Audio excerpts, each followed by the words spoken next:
Estamos al aire ya. Hola, buenas a todos los que nos ven por UNETV, Oveja TV, el Facebook de la Mesa de Unidad Social de Padre Hurtado. Esta noche estamos con don José Orellana, que nos acompaña como todas las semanas, y nuestro invitado es don Heraldo Muñoz, ya doctor, ex ministro de Salud y miembro del Consejo Asesor del COVID. Buenas noches, ¿cómo están? Más conocido como Álvaro. Sí, ¿Y cómo dije yo? ¿Qué dije yo? Heraldo. Oh, perdón. De nuevo entonces, empezamos de nuevo. Grabemos y empezamos de nuevo. Don Álvaro. Perdón. ¿Ves? Yo dije, empieza tú. Está bien, Ramiro, está bien. Me cambié para el PPD, yo creo que ahí fue el problema. Está bien. Buenas noches, ¿cómo están? Disculpe. Para la próxima trae el Heraldo. Claro, es que viene la otra semana, parece, por eso adelantamos. Le presento a Álvaro Erazo.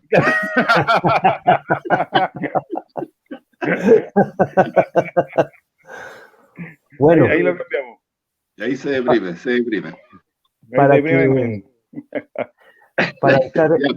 entrar en materia, y yo en lo particular, súper bien, un poco triste nomás porque no nos acompaña la Karina en esta oportunidad, producto de una circunstancia personal, respecto de un trámite también muy personal que no le permite hoy día acompañarnos, y que le mandamos un saludo aquí a la distancia. Correcto, cariño, la Karina. También expectante respecto de lo que nos puede permitir nuestro invitado hoy día, el doctor Álvaro Erazo, que tiene una trayectoria desde lo público total y absolutamente conocida y reconocida, no solo producto de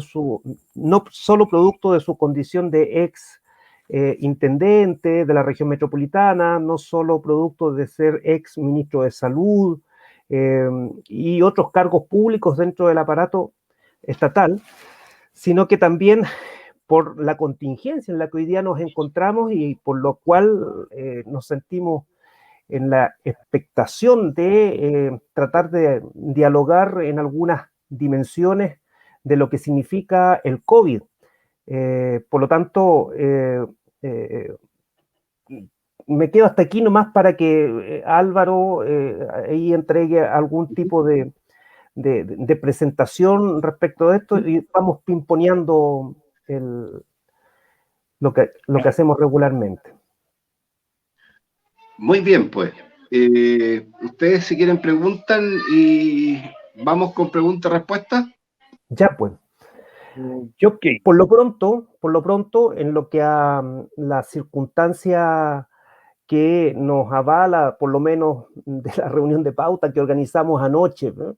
Un primer tema que nosotros queríamos plantear a propósito de la expertise, a propósito de lo que le ha tocado establecer en el ámbito del Consejo Asesor, a propósito de una dimensión más política, en términos de la gobernabilidad, en términos de la gobernanza, pero fundamentalmente la gobernabilidad del COVID. ¿Cómo evalúa el doctor Erazo el desempeño que ha tenido este gobierno respecto de la pandemia? Sé que es un tema significativamente genérico, pero creo que es pertinente siempre refrescar la memoria respecto de cuál ha sido el desempeño que ha tenido el gobierno actual en orden a la política pública que ha ido disponiendo en el país y en los territorios. Para partir, Álvaro, por favor. Mira, en primer lugar, decirles que la situación que estamos viviendo desde enero, en que parte esta pandemia se da a conocer, digamos, en el contexto global, América Latina ha sido uno de los continentes más afectados. Si tú revisas las cifras, por ejemplo, América Latina tiene el 7 aproximadamente de la población total del mundo, y la mortalidad por COVID es más del 37%, de los fallecidos a nivel mundial. Eso quiere decir que nuestro continente ha sido duramente golpeado y desde que parte la pandemia en Chile, enero, febrero y de ahí en adelante, lo que uno observa es una respuesta, yo diría, conservadora, que creo fundamentalmente tuvo más bien un enfoque de mitigar más que de suprimir la circulación del virus. Y esto pasó en muchos países, ¿eh? No quiero decir que solo Chile. Creo que en Chile en algún minuto se hizo dominante la idea que pudiéramos, a través de la estrategia que iba impulsando el gobierno, generar esto que se conoce como inmunidad de rebaño, vale decir, tener una circulación del virus sin apostar o jugársela por cortar la circulación, como lo hicieron varios países, como entre ellos Nueva Zelanda, que ha sido muy destacado, también Corea del Sur, que fue muy drástico, los países como Dinamarca, los países nórdicos, también salvo Suecia, que tuvo una política más conservadora también en el sentido de que no se la jugó por una supresión, sino que de mitigación. Y bueno, el propio ministro Mañalich en su minuto, ¿se acuerdan cuando dijo, mire, parece que el virus podría ser bondadoso, digamos, ¿no? Claramente estaba apostando o creían en ese minuto, también la discusión era científica en parte, que si circulaba el virus y lograba generar una respuesta inmunitaria en la población al tener contacto, por supuesto evitando el agravamiento de los casos, se pudiera producir una respuesta inmunitaria rebaño. Eso lo dijo Inglaterra con todas sus letras, el primer ministro Johnson, y resultó un fracaso, porque indudablemente la magnitud que este virus empezó a demostrar a los pocos meses, incluso dejó descolocar la propia OMS. La OMS al principio no estaba por la idea de la cierre de fronteras, no estaba incluso por recomendar el uso de mascarillas, y fueron los países orientales, fundamentalmente China, que es de donde nace, digamos, de la ciudad de Wuhan, donde nace este COVID, que es un coronavirus, que como ustedes saben muta en contacto con animales y comestibles, y de ahí en adelante China hace una estrategia de supresión, prácticamente amurallaron la ciudad de Wuhan, hicieron un control y aislamiento en los hospitales de los casos, cosa que en nuestro país y en muchos países así no aconteció. O sea, nosotros en nuestro país y en muchos países mandaban los pacientes a la casa, con aislamiento, pero a la casa. Y esto significó una diseminación muy alta, muy rápida. Nosotros en los meses de abril, mayo, junio, llegamos a tener cifras muy altas. Yo te diría, el mes de junio y julio, llegamos a superar los 7.000 casos y Chile llegó a tener una de las cifras más altas de fallecidos por millón de habitantes. Estuvimos en el lugar número 7. ¿Ya? Entonces, la epidemia, como se fue desarrollando, generó una situación bastante crítica y en vez de cortar la circulación del virus aguas arriba, por así decir, vale decir, antes de que empezara a circular con la diseminación que alcanzó, fuimos a cortarlo aguas abajo, básicamente a preparar y acondicionar la red hospitalaria, las camas críticas, en vez de haber cortado la circulación con invertir todos los recursos y toda la fuerza técnica en el aislamiento, la trazabilidad y particularmente la identificación de los casos y los contactos estrechos, de tal manera de ir encerrando y evitando que se fueran diseminando a lo largo de Chile y a lo largo de los territorios. Entonces, yo te diría que esa parte fue muy mal llevada.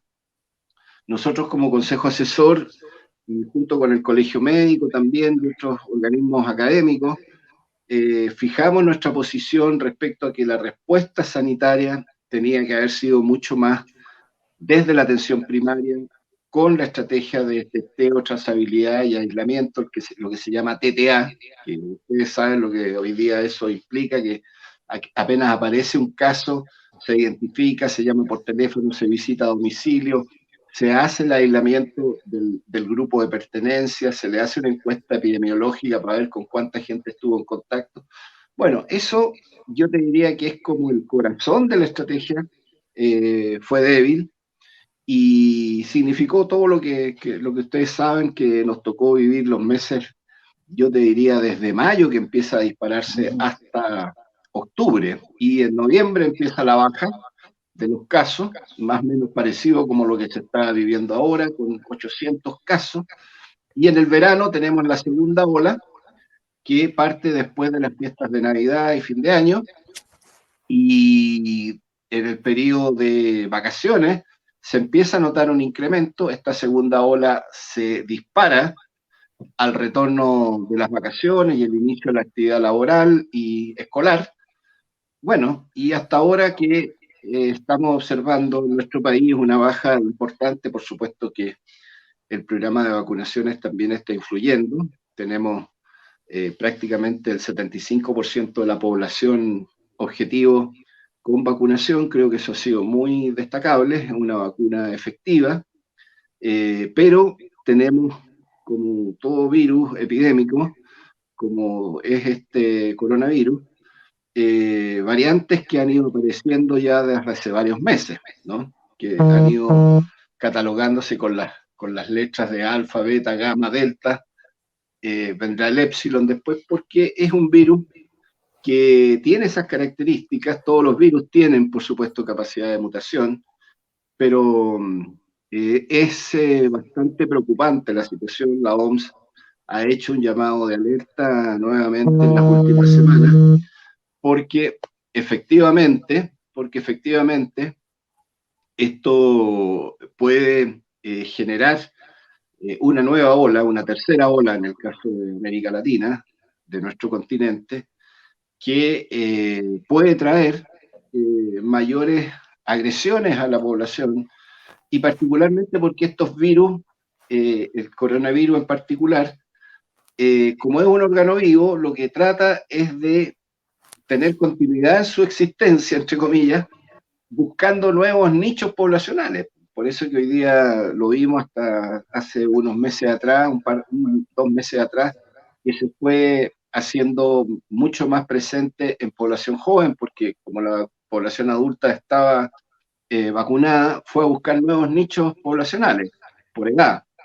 Y así también la amenaza que se pueda afectar más la población infantil. Por eso que ahora está la recomendación que ha ido surgiendo a nivel mundial también de vacunar a los niños, digamos, los menores de 12 años. Así que, bueno, estamos viviendo una situación de incertidumbre. Yo no quiero generar un clima de terror, ni mucho menos, pero claramente las respuestas que tiene que hacer el Estado y el gobierno es no estar saltando en una pata, decir ya el virus se acabó, ni mucho menos, sino preparando y acondicionando la red asistencial, entregando mayores recursos, educando a la población, y estas aperturas que se han hecho ahora es razonable, entre comillas, hasta cierto punto, porque la experiencia que hemos vivido en Europa ha sido bien lamentable. O sea, el otro día vimos un estadio con un aforo que estaba completamente lleno, ¿eh? y sin mascarilla. Entonces, hemos visto en España, en Barcelona, en Londres, el ministro de Salud de Inglaterra estaba vanagloriándose en la apertura, y después resulta que se enfermó, po. Entonces, por COVID, por supuesto. Yo creo que el llamado a ser cauteloso, por cierto, es un avance que tenemos que darnos bastante satisfechos por lo que hemos hecho como sistema de salud, que es un patrimonio de la historia sanitaria chilena. Nosotros siempre hemos tenido buenas coberturas de vacunación, siempre, históricamente. y este no es un tema de un gobierno u otro.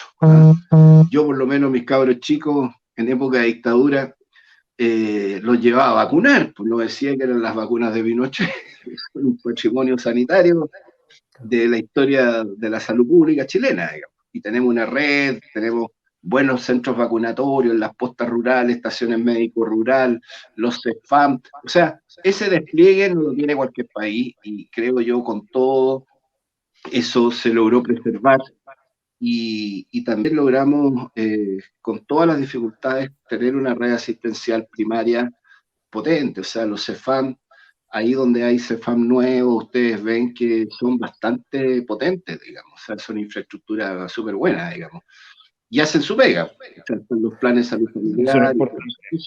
Eso creo yo es respecto a la vacunación, pero mi voz de alerta es que América Latina tiene diseminación de las variantes, fundamentalmente la P1, que se llama, que es la inglesa, y la amazónica, o brasilera, que surge en la ciudad de Manaus. Básicamente es Manaus donde se produce esta mutación. La mutación, básicamente, yo se lo podría explicar con más detalle, pero la mutación se produce fundamentalmente en una espina que tiene, o un engancho que tiene el virus, que es el spike, y ese ganchito, que es de donde se agarra de las células pulmonares, es el que de alguna manera se adapta y logra, por así decir, adecuarse para, en primer lugar, tratar de resistir las dificultades que va encontrando el virus cuando se le va acabando los nichos poblacionales a donde está atacando. Entonces, el virus va buscando nuevos derroteros. Es como que va buscando a quién hacerle daño, porque de eso vive, ¿ya?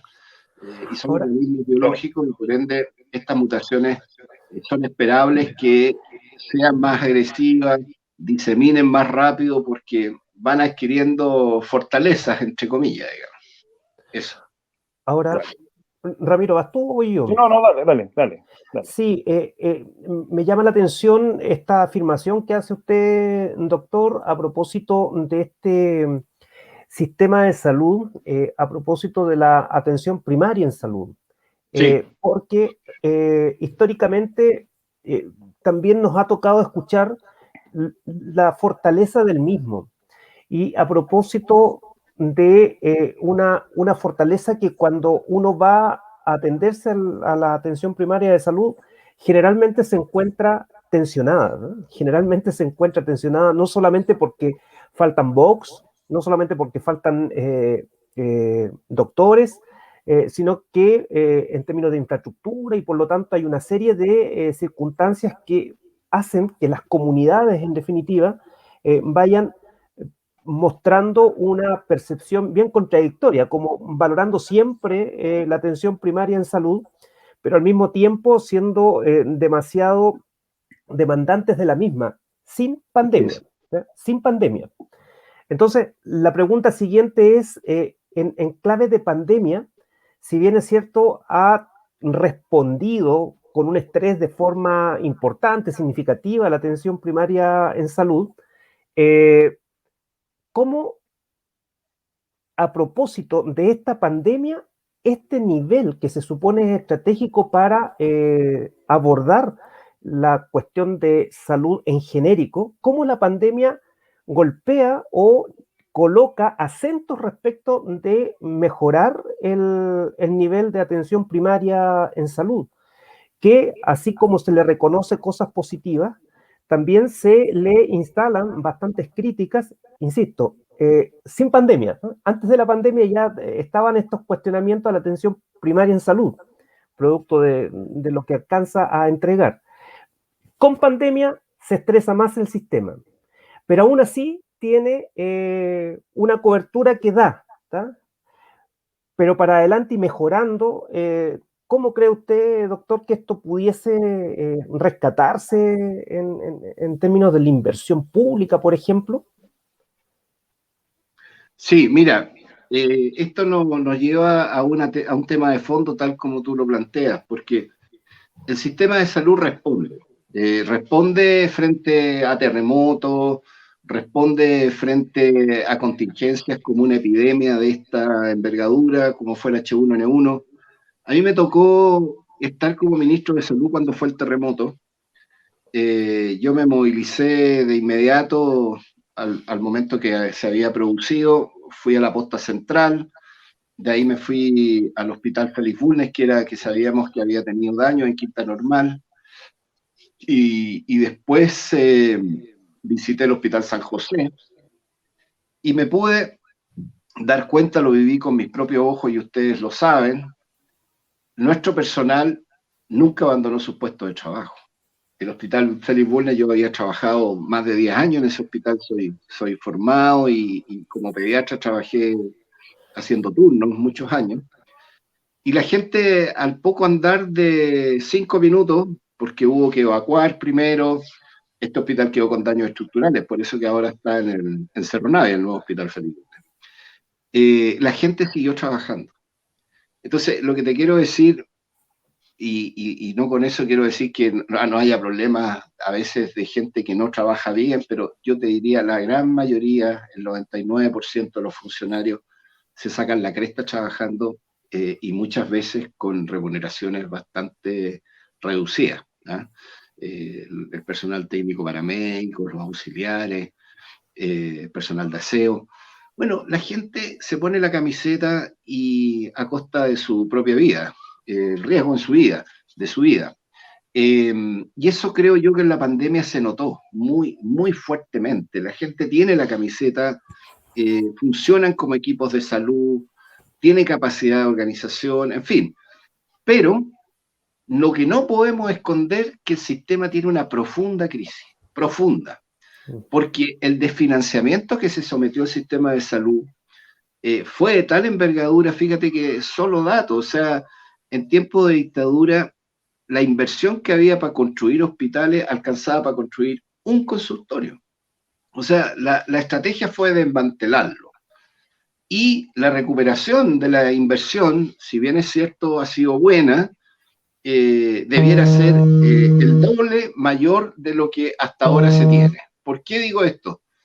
Porque hoy día faltan consultorios, falta personal, faltan incentivos, faltan remuneraciones, y eso implica, y medicamentos. Fíjate que en Chile 1/3 del gasto de bolsillo de la gente se va en pagar los medicamentos. El sistema de salud chileno no tiene cobertura para pagar medicamentos, es uno de los pocos sistemas de seguridad social donde los medicamentos, es cierto que están en los consultorios, existe el fondo farmacia, pero duran hasta el 10º día, y de ahí para adelante se acabaron los medicamentos. Entonces, necesitamos un seguro único de salud, para hacerla corta, un sistema único, y uno dice, pero ¿cómo? ¿Y qué va a pasar? Bueno, el 80% de los chilenos están en FONASA, y los seguros que hoy día son ISAPRE pueden ser seguros complementarios, pero para eso tenemos que aumentar el gasto público, porque no se trata solo de concentrar todas las cotizaciones para hacer mayor solidaridad. Tú sabes que el 90% de los adultos mayores están todos en FONASA, porque tienen barreras de entrada para entrar a los seguros privados. Y hacer un tremendo, tremendo esfuerzo de inversión, porque, como tú bien dices, nosotros hoy día tenemos enfermedades crónicas. El gran drama que tiene la sociedad chilena es que los hipertensos, los diabéticos, las enfermedades de salud mental son la principal carga de enfermedad, y esa gente tiene altos riesgos de agravarse, de terminar postrado, de terminar con accidentes cardiovasculares. Si tú no tienes una intervención oportuna con un plan de medicamentos, pese a que están indudablemente muchas de estas patologías en el auge, el sistema no da abasto. Y tú ves habitualmente que nuestras personas con diabetes no tienen un tratamiento continuo, los que están dializándose muchas veces, pese a que hoy día está en el auge la diálisis, no siempre tienen las mejores condiciones.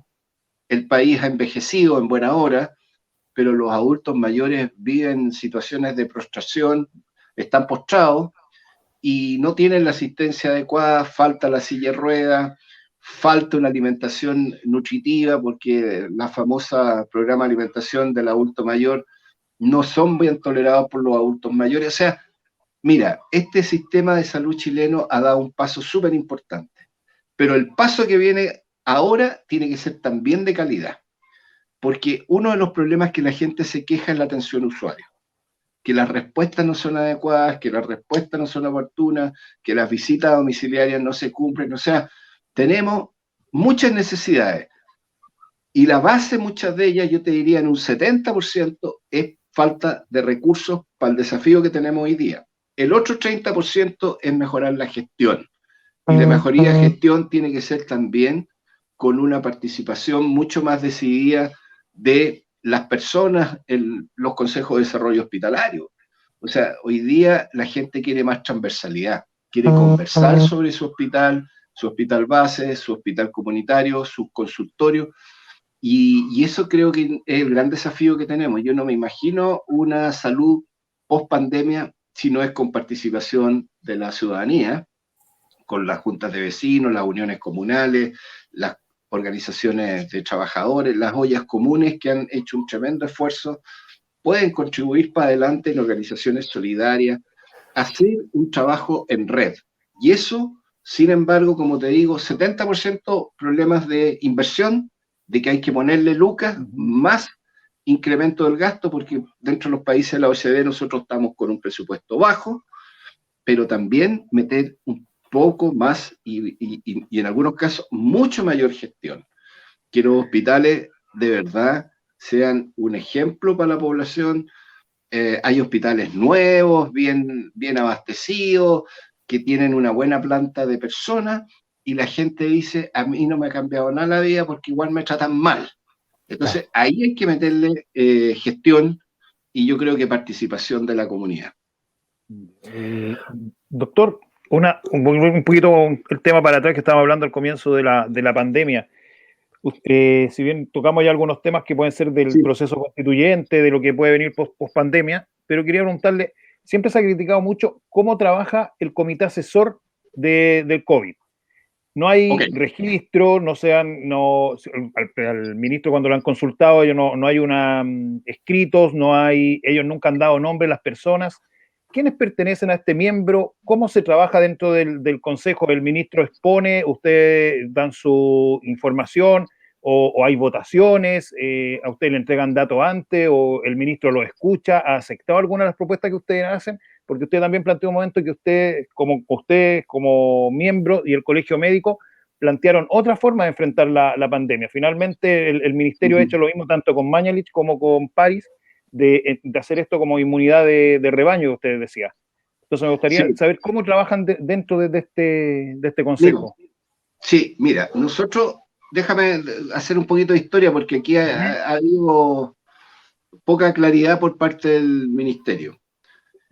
Nosotros nos constituimos en marzo, o sea, fuimos invitados. Somos 7 personas, somos todos profesores universitarios, unos con doctorado, yo tengo un magíster en ciencias, soy pediatra, y en esa condición me invitaron. Yo soy de oposición, varios de los miembros somos académicos y de oposición también. Está el jefe de Departamento de Salud Pública de la Católica, la jefa del programa de doctorado en epidemiología, la doctora Ferrecchio, Jimena Aguilera, que trabajó muchos años también con nosotros en el ministerio, que es una de las epidemiólogas asesora de la Organización Mundial de la Salud, Fernando Taiza, son personas súper conocidas y somos 7, la mayoría son mujeres.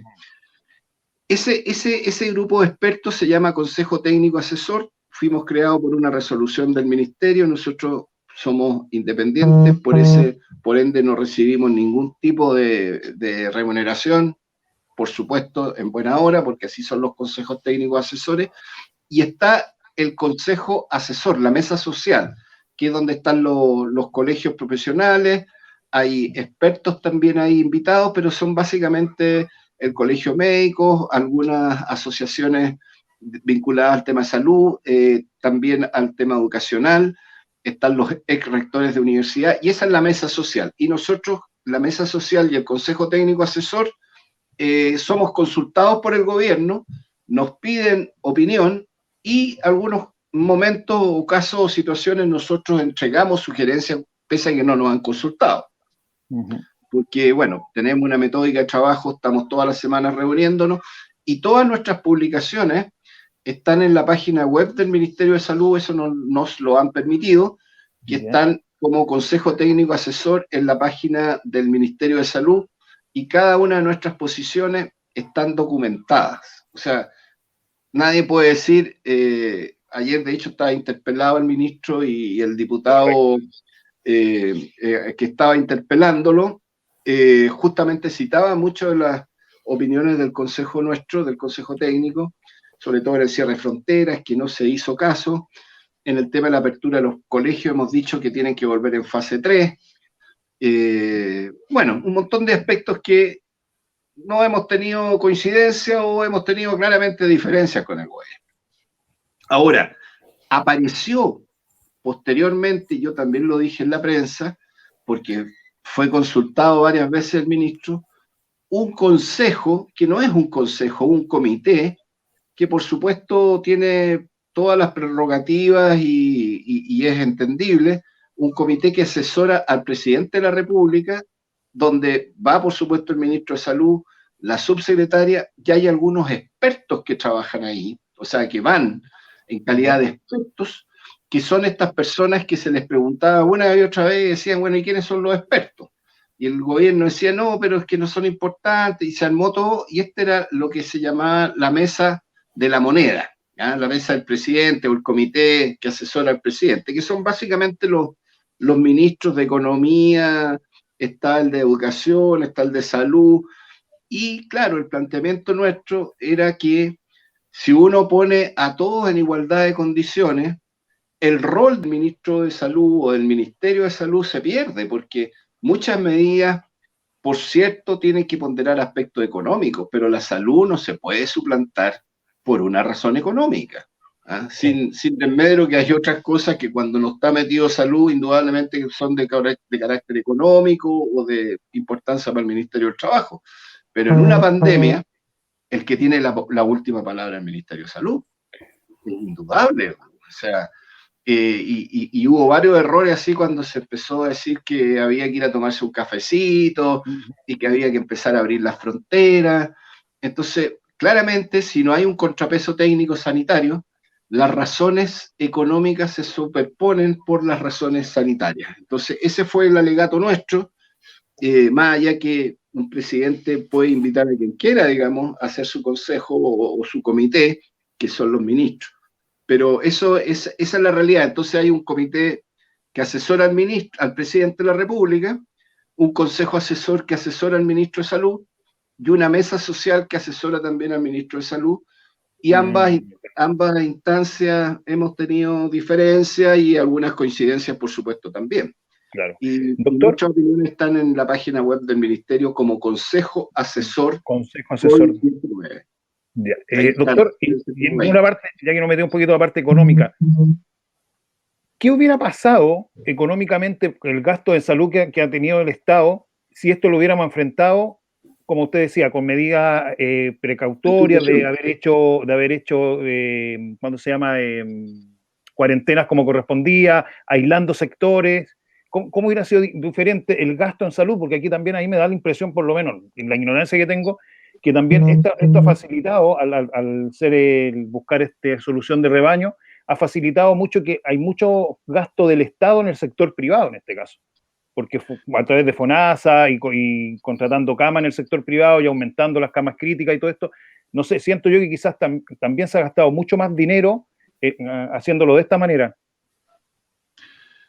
Mira, es difícil sacar un cálculo estimativo, pero yo te diría que aquellos países que hay toda una discusión si se pueden comparar o no, porque Nueva Zelanda es una isla, pero hablemos de Corea del Sur. Corea del Sur es un país liberal, digamos, con una fuerte preeminencia, una economía de mercado, pero donde se ha desarrollado con mucha fuerza el Estado. Tanto así que Corea del Sur es liberal, digamos, ha estado gobernado por gobierno de centro-derecha, pero ellos crearon un seguro único de salud hace 10, 15 años atrás, 15 años por lo menos. Crearon un seguro único. Y ese seguro único, vale decir, todas las fuentes de financiamiento, las cotizaciones y el aporte fiscal llegan a este seguro único, y este seguro único además financia un sistema de salud bien estructurado, donde hay seguros complementarios también, por ende la gente que quiere un seguro privado lo toma, y tú sabes que Corea del Sur es una potencia desde el punto de vista del desarrollo industrial, tecnológico, ¿para qué decir? O sea, sí, es un país que de verdad se para solito en sus dos pies. Bueno, ellos aplicaron un criterio de supresión súper drástico. Apareció el virus, los países asiáticos estaban mejor preparados porque le había tocado vivir otras pandemias, el H1N1 había sido mucho más agresivo, pero estaban mejor preparados. Japón, Vietnam, fueron realmente ejemplares, y China, con todo el mandato que tiene el gobierno popular chino, por supuesto que ahí no se mueve nada, sino bajo las directrices sanitarias del Sistema Nacional y un Sistema Nacional de salud. Como dijo alguien, aquí no se mueve ninguna hoja sin que yo lo sepa. Claro. Entonces, en ese sentido, Corea del Sur fue muy drástico, y entonces el control fue muy potente. Ahora, ellos usaron tecnologías, ponte tú, para hacer seguimiento, que no es fácil en nuestros países que a ti te hagan seguimiento con tu celular, ¿te fijáis? O sea, si una persona es COVID positivo, ellos perfectamente sabían si esa persona estaba cumpliendo o no estaba cumpliendo con el aislamiento en su casa, etc. Pero hicieron una labor extraordinaria. Entonces, hay países, para no hablar de Nueva Zelanda, que como te digo es más chico, y es una isla, entonces cuesta mucho, es más fácil, por así decir, aislarlo en frontera, tienes mucha mayor capacidad de confinamiento, pero lo que tú preguntas, yo creo que nosotros podríamos habernos ahorrado mucho más si nosotros hubiéramos actuado mucho más drásticamente a tiempo, ahorrado en vidas humanas, probablemente, pero no tengo la evidencia, y uno tiene que hablar con evidencia, y particularmente, como tú bien decías, en el ejemplo de las cuarentenas, nosotros siempre dijimos hay que hacer cuarentenas en la provincia, a lo mejor no toda la región. No hay que olvidarse que los argentinos hicieron unas cuarentenas en todo el país, y eso no sirvió para nada. O sea, en estricto rigor, cuarentenas de 6 meses, olvídate, no sirven para nada. O sea, tú tenés que hacer confinamiento rápido, que no se mueve nadie, como fue una de las primeras cuarentenas que nosotros tuvimos, y la curva de alguna manera así lo demuestra, fue efectiva, pero ya hacerlas no en una comuna, se imaginan que aquí aplicaban cuarentena en unas comunas y las partían por el medio. ¿Te fijas? Entonces, claro, esto pasó en Ñuñoa, en la avenida Grecia, de aquí para allá cuarentena, y del otro lado de Grecia para allá sin cuarentena. O sea, es una estupidez. Entonces, creo que sí, podríamos haberlo hecho mucho mejor. Esa es mi opinión, y yo creo que las lecciones que deja es que hay que transferir y gestionar desde los territorios y darle todas las potestades a la gestión local, porque yo creo que el gobierno desconfió de los municipios. Para serte justo, yo creo que como hay siempre en sectores de la derecha desconfianza de la gestión pública y del Estado y de sus servicios, hubo desconfianza de las capacidades instaladas que había en la atención primaria. Ahora, respecto a la manera como se enfrentó el COVID desde la red hospitalaria, yo creo que en general eso ha sido un gran mérito, aunque, insisto, deberíamos haber partido primero por la atención primaria. ¿Por qué? Porque nosotros partimos la pandemia teníamos como 500 camas UCI, ¿ya? Del sector público, olvidémonos de las privadas. Sí. Y hoy día hemos llegado a tener más de 3.500 camas UCI. Entonces, la inversión que se hizo los va a dejar muy bien parados, porque sabíamos que teníamos un déficit estructural, y el aprendizaje, el conocimiento, la preparación que se ha ido adquiriendo, yo te diría, hoy día estamos mucho mejor preparados, con más habilitación de camas críticas. O sea, hay hospitales que pasaron mucho, que tenían 5 camas a 20, 15 camas UCI. ¿Ya? Al principio eran ahí nomás, pues, pero y ya hoy día sí están súper bien habilitadas, la gente está agotada, está estresada, sí, porque ha sido en un escenario de escasez. O sea, si nosotros tuviéramos más recursos, como siempre digo yo, aquí hay gente que todo el día se dedica a criticar el sistema público y hablan que es ineficiente. O sea, tú has visto con los recursos que hay en salud, yo creo que hemos sido tremendamente eficientes frente a la pandemia, tremendamente. O sea, la gente de verdad se ha sacado la cresta y bueno, pero como te digo, todo Doctor, en un escenario de escasez, ¿ah? Eso es mi opinión. O sea, aquí eso.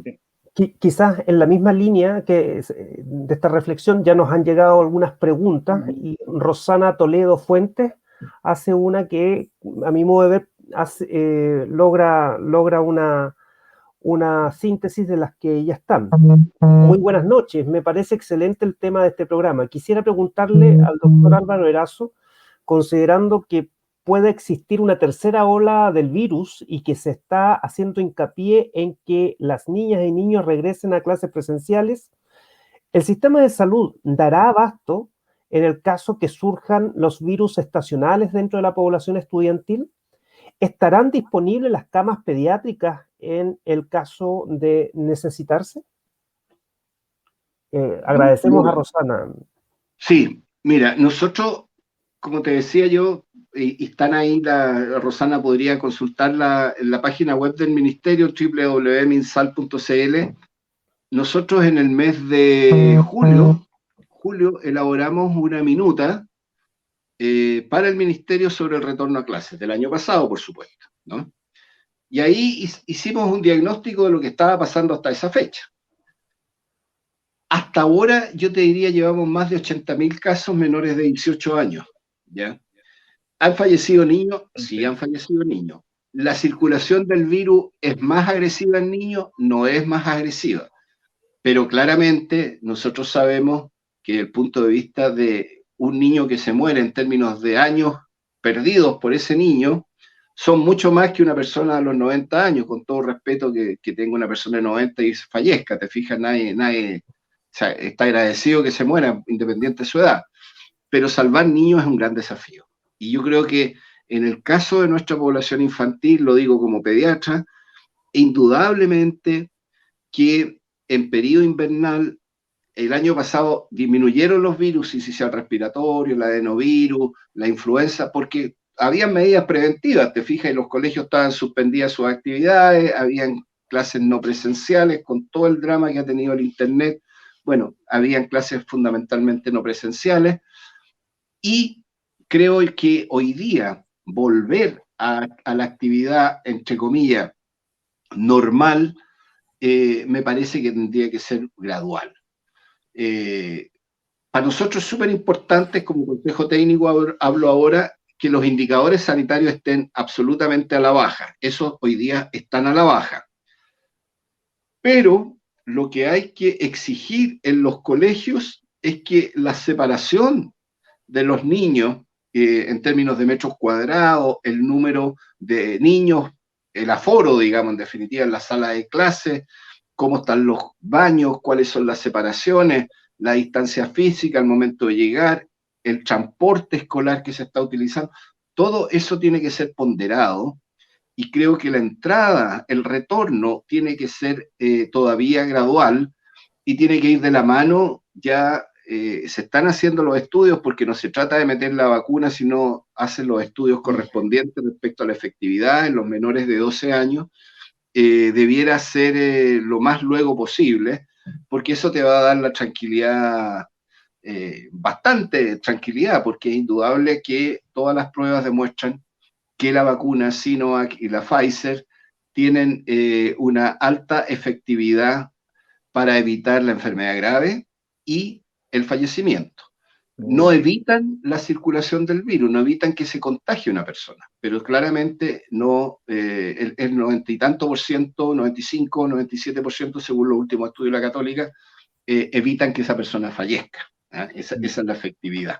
Entonces, doctor, mensaje para el colegio, no puede ser. No, yo creo que no se puede volver si no es gradualmente. Doctor, lo último, una pregunta que hizo Dígame. Andy fue, muchos del Sí. sistema de salud no están de acuerdo con el levantamiento de las cuarentenas en forma simultánea considerando la variante Delta. ¿Cree que el gobierno está actuando correctamente con esta apertura? Yo creo que con los indicadores que tenemos, sí, pero lo que no me parece es que las actividades donde hay mucho aforo estén permitidas. O sea, yo en eso sería mucho más drástico. No, Sería sí, mucho, yo sería mucho más drástico en el sentido de no tener aforos de 200, 500 personas, y particularmente en el caso de las fronteras, yo creo que no podemos abrir las fronteras. Las variantes que han ingresado a Chile, por supuesto, llegan por los puentes fronterizos terrestres y aéreos y marítimos, ¿ya? Y eso, en la medida, ponte tú, Punta Arenas está 2 días sin circulación de casos nuevos. Bueno, ahí con mayor razón, control fronterizo, porque mi recomendación, si lo vamos pillando al virus, lo tenemos aislado, tenemos que mantener ese aislamiento y eso implica cierre de frontera.